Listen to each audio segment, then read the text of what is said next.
كل واحد ناوي يتجوز يخليها تثبت هنا. الزواج عقد تنازلات عقد من الطرفين. تنازلات. الزواج مش عقد المأذون بيعمله، لا، ده عقد تنازلات من الطرفين.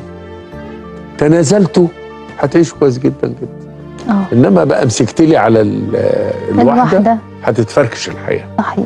ولا ننسى ان الزواج آية من آيات الله. يعني ايه آية؟ يعني معجزة. ازاي؟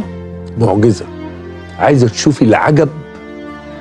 ومن آياته أن خلق لكم من أنفسكم أزواجا لتسكنوا إليها وجعل بينكم مودة ورحمة. آية يعني إيه؟ معجزة. صحيح. عايزة تشوفي قيمة الزواج عند ربنا؟ شوفي اللي بعدها.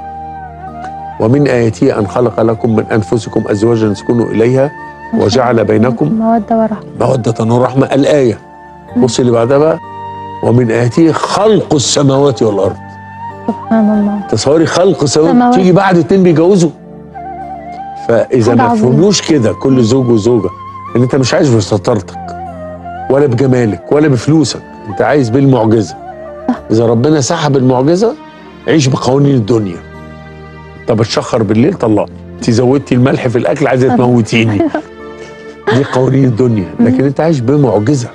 معجزة ربنا اللي جت خلق السماوات والأرض جه بعد 2 يعيشوا سوا.